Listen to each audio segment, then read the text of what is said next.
श्री कृष्ण गोविंद हरे मुरारी, हे नाथ नारायण वासुदेवा। श्रीमद् भागवत को नमस्कार, व्यास देव जी को नमस्कार, श्री सुखदेव जी को नमस्कार, विदुर जी को नमस्कार करके आज के अध्याय का आरंभ करते हैं।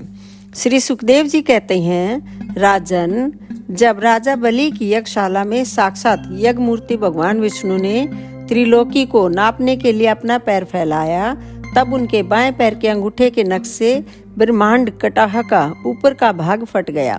उस छिद्र में होकर जो ब्रह्मांड से बाहर के जल की धारा आई, वह उस चरण कमल को धोने से उसमें लगी हुई केसर के मिलने से लाल हो गई। उस निर्मल धारा का स्पर्श होते ही संसार के सारे पाप नष्ट हो जाते हैं, किंतु वह सर्वथा निर्मल ही रहती है। पहले किसी और नाम से न पुकारकर उसे भगवत पदी ही कहते थे।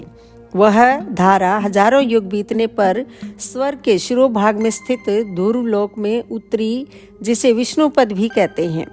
वीरवर्त परीक्षित उस ध्रुव लोक में उतानपाद के पुत्र परम भागवत ध्रुव जी रहते हैं। वे नित्य प्रति बढ़ते हुए भक्ति भाव से यह हमारे कुल देवता का चरणोदक है ऐसा मानकर आज भी उस जल को बड़े आदर से सिर पर चढ़ाते हैं। उस समय प्रेमावेश के कारण उनका हृदय अत्यंत गदगद हो जाता है। उत्कंठावश बरबस मूंदे हुए दोनों नयन कमलों से निर्मल आंसुओं की धारा बहने लगती है और शरीर में रोमांच हो आता है। इसके पश्चात आत्मनिष्ठ सप्त ऋषिगण उनका प्रभाव जानने के कारण यही तपस्या की आत्यंतिक सिद्धि है ऐसा मानकर उसे आज भी इस प्रकार आदर पूर्वक अपने जटाजूट पर वैसे ही धारण करते हैं जैसे मुमुक्षु जन प्राप्त हुई मुक्ति को। यूं ये बड़े ही निष्काम हैं। सर्वात्मा भगवान वासुदेव की निश्चल भक्ति को ही अपना परम धन मानकर इन्होंने अन्य सभी कामनाओं को त्याग दिया है। यहाँ तक कि आत्मज्ञान को भी ये उसके सामने कोई चीज नहीं समझते। वहां से गंगा जी करोड़ों विमानों से घिरे हुए आकाश में होकर उतरती हैं और चंद्रमंडल को आप्लावित करती मेरु के शिखर पर ब्रह्मपुरी में गिरती हैं। वहां ये सीता, अलकनंदा, चक्षु और भद्रा नाम से चार धाराओं में विभक्त हो जाती हैं तथा अलग अलग चारों दिशाओं में बहती हुई अंत में नद नदियों के अधीश्वर समुद्र में गिर जाती हैं। इनमें सीता ब्रह्मपुरी से गिरकर कोसराचलों के सर्वोच्च शिखरों में होकर नीचे की ओर बहती गंध मादन के शिखरों पर गिरती हैं और भद्रा स्रव वर्ष को प्लावित कर पूर्व की ओर खारे समुद्र में मिल जाती है। इसी प्रकार चक्षु माल्यवान के शिखर पर पहुंचकर वहां से बेरोक टोक केतुमाल वर्ष में बहती पश्चिम की ओर शार समुद्र में जा मिलती है। भद्रा मेरु पर्वत के शिखर से उत्तर की ओर गिरती है, एक पर्वत से दूसरे पर्वत पर जाती, अंत में श्रृंगवान के शिखर से गिरकर उत्तर कुरु देश में होकर उत्तर की ओर बहती हुई समुद्र में मिल जाती है। अलकनंदा ब्रह्मपुरी से दक्षिण की ओर गिरकर अनेकों गिरी शिखरों को लांघती हेमकुट पर्वत पर पहुंचती है।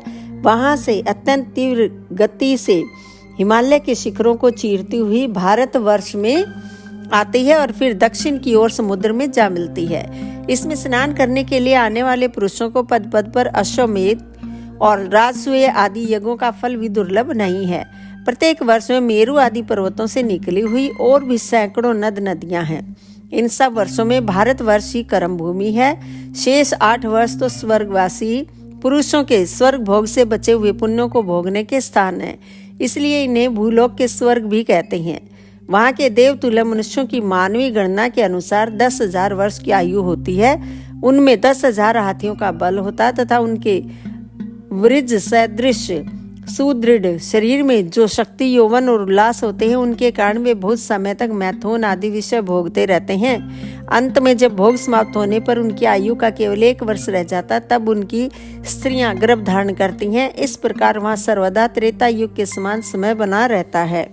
वहाँ ऐसे आश्रम, भवन और वर्ष, पर्वतों की घाटियां हैं जिनके सुंदर वन उपवन सभी ऋतुओं के फूलों के गुच्छे, फल और नूतन पल्लवों की शोभा के भार से झुकी हुई डालियों और लताओं वाले वृक्षों से सुशोभित हैं। वहाँ निर्मल जल से भरे हुए ऐसे जलाशय भी हैं जिनमें तरह तरह के नूतन कमल खिले रहते हैं और उन कमलों की सुगंध से प्रमोदित होकर राजहंस, जलमोर्ग, कारंडव, सारस और चकवा आदि पक्षी तरह तरह की बोली बोलते तथा विभिन्न जाति के मतवाले भौरे मधुर मधुर गुंजार करते रहते हैं। इन आश्रमों, भवनों, घाटियों तथा जलाशयों में वहाँ के देवेश्वरगण परम सुंदरी देवांगनाओं के साथ उनके कामोन्माद सूचक हास विलास और लीला कटाक्षों से मन और नेत्रों के आकृष्ट हो जाने के कारण जल क्रीड़ा आदि नाना प्रकार के खेल करते हुए स्वच्छंद विहार करते हैं तथा उनके प्रधान प्रधान अनुचरगण अनेक प्रकार की सामग्रियों से उनका आदर सत्कार करते रहते हैं। इन नवों वर्षों में परम पुरुष भगवान नारायण वहाँ के पुरुषों पर अनुग्रह करने के लिए इस समय भी अपनी विभिन्न मूर्तियों से विराजमान रहते हैं। इलावृत वर्ष में एकमात्र भगवान शंकर ही पुरुष हैं। श्री पार्वती जी के शाप को जानने वाला कोई दूसरा पुरुष वहां प्रवेश नहीं करता, क्योंकि वहां जो जाता है वही स्त्री रूप हो जाता है। इस प्रसंग का हम आगे 9वें स्कंद में वर्णन करेंगे। वहां पार्वती एवं उनके अरबों खरबों दासियों से सेवित भगवान शंकर परम पुरुष परमात्मा की वासुदेव, प्रद्युम्न, अनिरुद्ध और संकर्षण संज्ञक चतुर्व्यूह मूर्तियों में से अपनी कारण रूपा संकर्षण नाम की तम प्रधान चौथी मूर्ति का ध्यान स्थित मनों में विग्रह के रूप में चिंतन करते हैं और इस मंत्र का उच्चारण करते हुए इस प्रकार स्तुति करते हैं। ओम नमो भगवते महापुरुषाय सर्वगुण संख्याय नाय व्यक्ताय नमः इति। भगवान शंकर कहते हैं, ओम, जिनसे सभी गुणों की अभिव्यक्ति होती है, उन अनंत और अव्यक्त मूर्ति ओंकार स्वरूप परम पुरुष श्री भगवान को नमस्कार है। भजनीय प्रभु, आपके चरण कमल भक्तों को आश्रय देने वाले हैं तथा आप स्वयं संपूर्ण ऐश्वर्यों के परम आश्रय हैं। भक्तों के सामने आप अपना भूत भावन स्वरूप पूर्णता प्रकट कर देते हैं तथा उन्हें संसार बंधन से भी मुक्त कर देते हैं, किंतु भक्तों को उस बंधन में डालते रहते हैं। आप ही सर्वेश्वर हैं, मैं आपका भजन करता हूँ। प्रभु, हम लोग क्रोध के आवेग को नहीं जीत सके हैं तथा हमारी दृष्टि तत्काल पाप से लिप्त हो जाती है, परंतु आप तो संसार का नियमन करने के लिए निरंतर साक्षी रूप से उसके सारे व्यापारों को देखते रहते हैं। तथापि हमारी तरफ आपकी दृष्टि पर उन माइक विषयों तथा चित्त की वृत्तियों का नाम मात्र को भी प्रभाव नहीं पड़ता। ऐसी स्थिति में अपने मन को वश में करने की इच्छा वाला कौन पुरुष आपका आदर न करेगा। आप जिन पुरुषों को मधु, आसव आदि पान के कारण अरुण, नयन और मतवाले जान पड़ते हैं, वे माया के वशीभूत होकर ही ऐसा मिथ्या दर्शन करते हैं तथा आपके चरण स्पर्श से ही चित्त चंचल हो जाने के कारण नाग पत्नियां लज्जावश आपकी पूजा करने में असमर्थ हो जाती हैं। वेद मंत्र आपको जगत की उत्पत्ति, स्थिति और लय का कारण बताते हैं, परंतु आप स्वयं इन तीनों विकारों से रहित हैं, इसलिए आपको अनंत कहते हैं। आपके सहस्र मस्तकों पर यह भूमंडल सरसों के दाने के समान रखा हुआ है। आपको तो यह भी नहीं मालूम होता कि वह कहाँ स्थित है। जिनसे उत्पन्न हुआ मैं अहंकार रूप अपने त्रिगुण में तेज से देवता, इंद्रिय और भूतों की रचना करता हूँ, वे विज्ञान के आश्रय भगवान ब्रह्मा जी भी आपके ही महतत्व संज्ञक प्रथम गुण में स्वरूप हैं।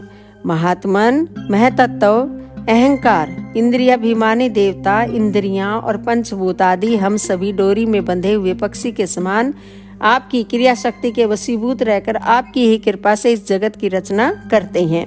सत्यवादी गुणों की सृष्टि से मोहित हुआ यह जीव आपकी ही रची हुई तथा कर्म बंधन में बांधने वाली माया को तो कदाचित जान भी लेता है, किंतु उससे मुक्त होने का उपाय उसे सुगमता से नहीं मालूम होता।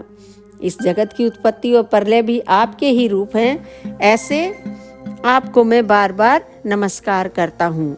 दोस्तों, यहाँ पर यह अध्याय समाप्त होता है। आप मेरे वीडियो रोजाना देख रहे हैं, लाइक कर रहे हैं, शेयर भी कर रहे हैं, उसके लिए आपका बहुत बहुत धन्यवाद।